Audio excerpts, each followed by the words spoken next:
আসসালামু আলাইকুম viewers, welcome back to my channel. আমার আজকের রেসিপি হাঁড়িয়ালি চিকেন বিরিয়ানি। আশা করছি বরাবরের মতো আপনাদের কাছে অনেক বেশি ভালো লাগবে।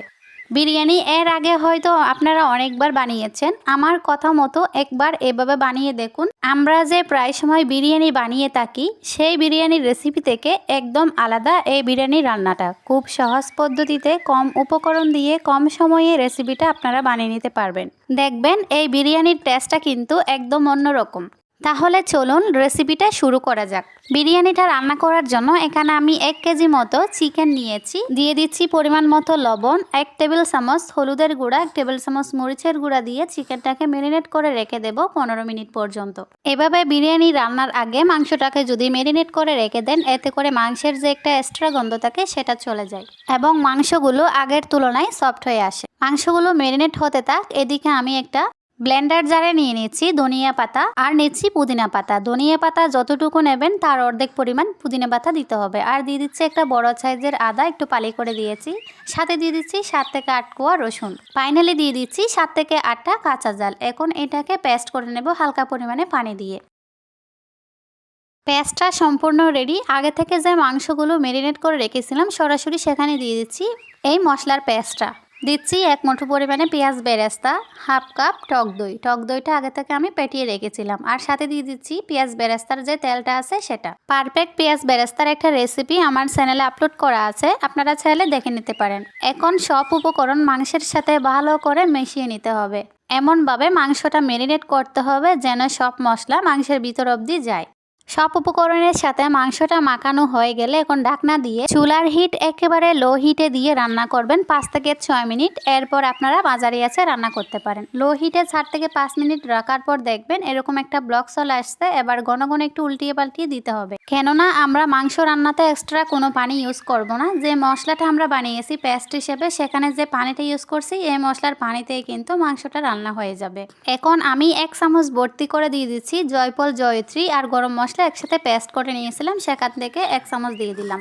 এখন মশলার সাথে মাংসটাকে একটু উল্টিয়ে পাল্টিয়ে মিশিয়ে নিচ্ছি। মাংসের সাথে মশলাটা মিশিয়ে নিয়ে ঢাকনা দিয়ে মাঝারি টু লো হিটে রান্না করব যতক্ষণ না পর্যন্ত ব্লক চলে আসছে। কয়েক মিনিট জাল দেওয়ার পর দেখতে পাচ্ছেন প্রপারলি কিন্তু ব্লক চলে আসছে আর মাংসটা কিন্তু বেশ সফট হয়ে গেছে। এখন আর ঢাকনা দেব না, একটু অনবরত নেড়ে ছেড়ে ঝোলটাকে আর একটুখানি টানিয়ে নেব। দেখতেই পাচ্ছেন মাংসগুলো কিন্তু রান্না হয়ে গেছে, এখন নামিয়ে নিচ্ছি। এদিকে আমি চাউলটা 60% পর্যন্ত রান্না করে নেব। পানিতে দিয়ে দিলাম 2টা কাঁচা ঝাল, কিছু দিয়ে দিলাম গরম মশলা আর 1 টেবিল চামচ চিকন জিরা, আর সাথে দিচ্ছি 2 টেবিল চামচ ভর্তি করে লবণ। লবণটাকে একটু বেশি করে দেবেন, এতে করে কিন্তু চাউলে পারফেক্টলি লবণটা হবে। পানিতে ব্লক আসা শুরু করছে, এখন দিয়ে দিচ্ছি 1 টেবিল চামচ সয়াবিন তেল, চাউলটার জন্য জর্জরা হয়। দিয়ে দিচ্ছি আগে থেকে আমি ভিজিয়ে রেখেছিলাম হাফ কেজি বিরিয়ানির চাউল। চাউলগুলোকে অবশ্যই রান্নার মিনিমাম আধা ঘন্টা আগে ভিজিয়ে রাখবেন, এতে করে কিন্তু চাউলটা রান্না করতে সময়ও লাগে না আর রান্নার পরে ভাতগুলো একটু লম্বা লম্বা হয়, দেখতে কিন্তু ভালো লাগে। চাউলগুলোকে আমি প্রপারলি ভাত রান্না করে নেব না, 60% পর্যন্ত রান্না হয়ে গেলে আমি চুলা থেকে নামিয়ে পানি জড়িয়ে নেব। দেখতেই পাচ্ছেন এর মাঝে কিন্তু ভাত রান্না হয়ে গেছে, আমি পানি জড়িয়ে নামিয়ে নিচ্ছি।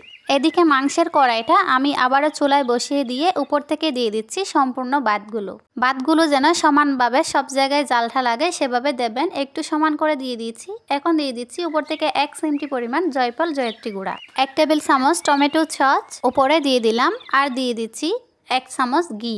এখন আমি একটা চামচের সাহায্যে একটুখানি জায়গা করে নিচ্ছি গোলাপ জল আর কেওড়া জল দেওয়ার জন্য। এভাবে আপনারা একটু জায়গা করে গোলাপ জল আর কেওড়া জল দেবেন, এতে করে সব জায়গায় ঘ্রাণটা ছড়িয়ে যেতে পারবে। দিয়ে দিচ্ছি 1 টেবিল চামচ কেওড়া জল, 1 টেবিল চামচের মতো গোলাপ জল, সাথে উপর থেকে হাফ টেবিল চামচের মতো গরম মশলার গুঁড়া দিয়ে এখন ঢাকনা দিয়ে আমি দমে বসায় রাখবো 7 থেকে 8 মিনিট। দেখতেই পাচ্ছেন 7 মিনিট পর আমি ঢাকনাটা খুলেছি। অসাধারণ একটা ঘ্রাণ ছড়াচ্ছে। আমি একটু উঠিয়ে দেখাচ্ছি আপনাদেরকে ভাতটা কেমন হয়েছে, একদম জর্জরা। এভাবে একবার হাঁড়িয়ালি বিরিয়ানি রান্না করে দেখবেন, আশা করছি ভালো লাগবে।